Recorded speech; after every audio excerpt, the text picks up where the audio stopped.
Cette histoire est celle de 12 femmes.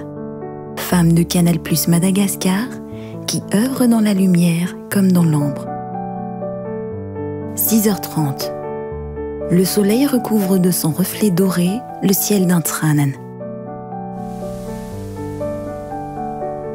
Chez Natasha Zanabiln, comme chaque matin, le rituel est immuable. Elle prépare le biberon pour ses enfants.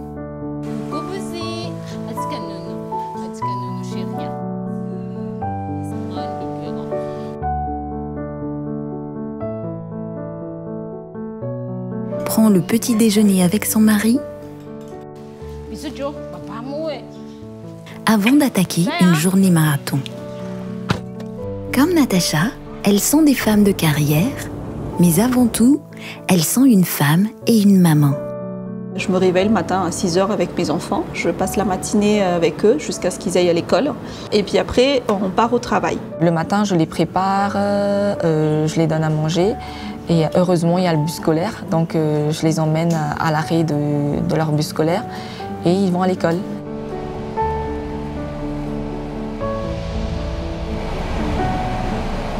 Pas le temps de s'attarder.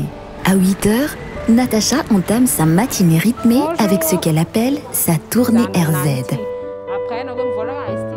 Tout y passe, le briefing avec son équipe commerciale, puis enchaîne avec un briefing performance avec sa responsable boutique, un call avec son supérieur à Tana, un peu de mailing,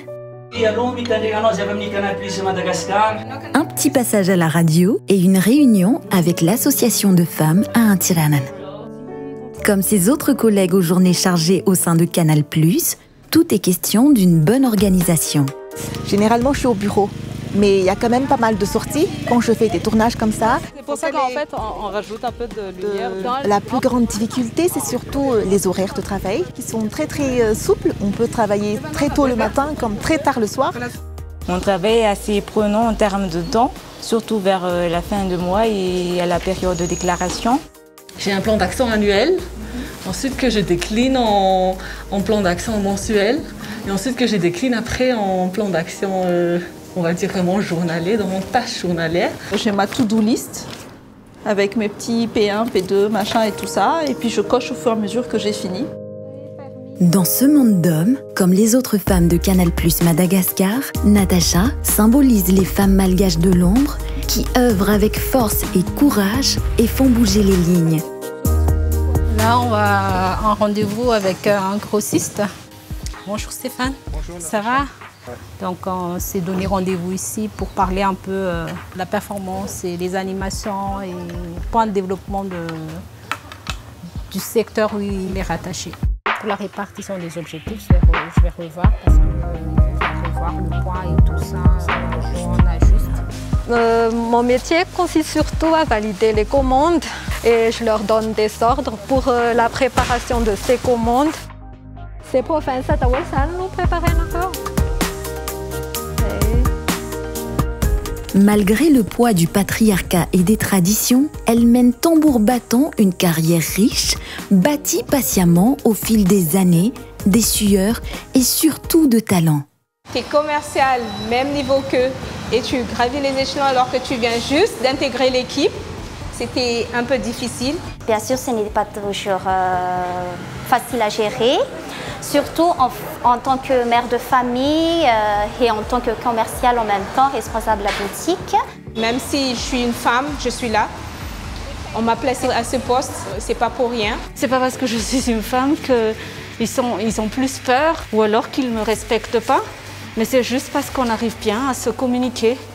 Non, c'est parce qu'on est des femmes qu'on ne peut pas s'intégrer totalement dans un monde où il n'y a que des hommes. Il faut juste savoir s'imposer. À 13h tapante, Natasha rentre chez elle pour son déjeuner familial. Comme le biberon du matin, ce moment est précieux pour elle. C'est très important de partager le déjeuner avec la famille. La vie de famille compte, hein. C'est très important pour moi, pour mon mari, pour tout le monde.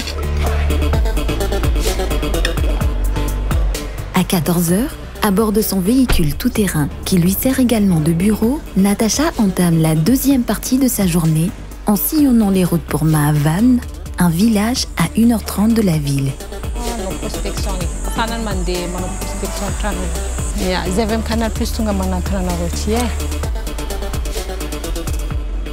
Malgré une route très abîmée, un rythme effréné, elle reste très motivée, comme ses collaboratrices au sein de Canal+ Madagascar, et abat les murs qui se dressent devant elle. On bouge beaucoup puisque c'est un métier sur terrain, c'est vraiment 80% terrain et 20% au bureau. De retour à Diego en fin de journée, Natacha termine sa tournée RZ avec une visite chez un distributeur agréé. Jusque-là, ça va, pas de problème, tout ça. J'ai bien terminé la journée, j'ai fini mon job et je peux rentrer tranquille, quoi. Dans le foyer de Natacha, la soirée se passe en famille. Parce qu'il vient de se réveiller. Oui, je suis contente de rentrer chez moi après une journée professionnelle bien remplie. Et l'étape suivante, ce sont mes enfants. Donc je vais un peu m'amuser avec eux, et leur bain, leur douche, et puis après manger dodo. Ces instants, ainsi que les défis passionnants de son métier, sont ses moteurs pour faire face à une nouvelle journée le lendemain. Il s'agit d'un équilibre souvent fragile à trouver et à préserver. Le soleil se couche sur la baie de Diego Suarez. Il irradie une dernière fois ce paysage magnifique et enchanteur.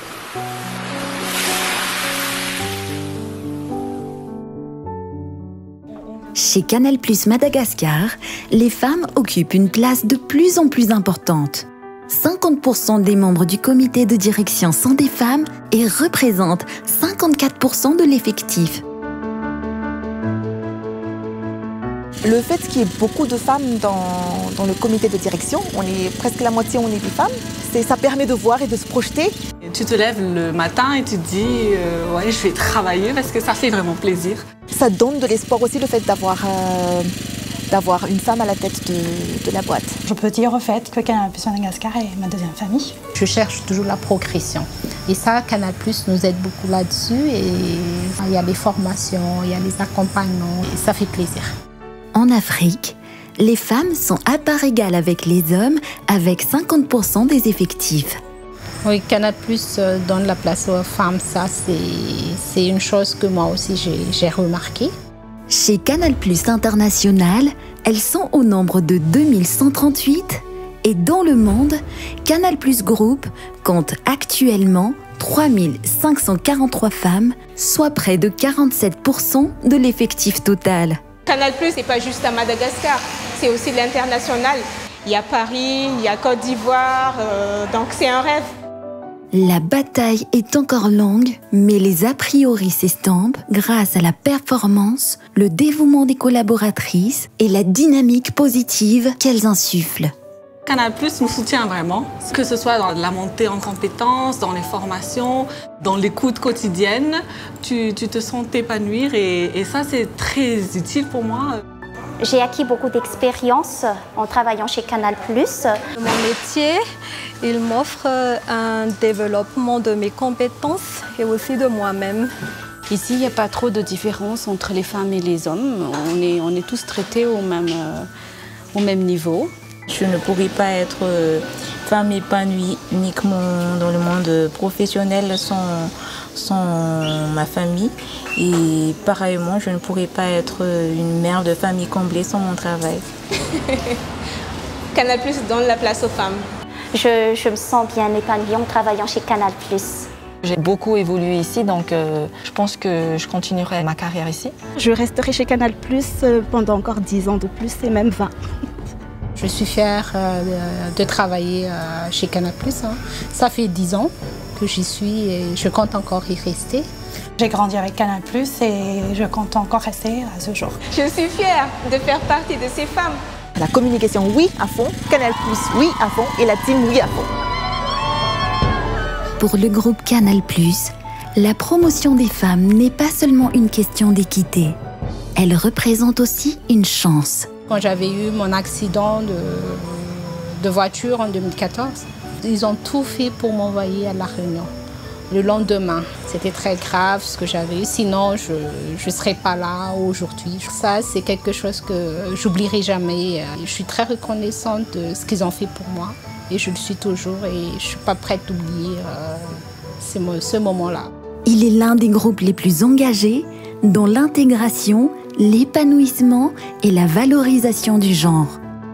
Une femme qui sait dépasser ses peurs, qui ose dépasser ses limites, affronter les problématiques, elle est capable de soulever beaucoup de choses. Donc, mesdames, mesdemoiselles, allez-y, osez, rêvez, soyez passionnés par ce que vous faites, grandissez, parce que c'est important de continuer à rêver, même quand on a 40, 50, 60 ans, ce sont les rêves qui nous font avancer. Votre plus grande limite reste votre peur, et par contre, votre plus grande force, c'est votre cœur. Donc, agissez toujours avec votre cœur et vos rêves.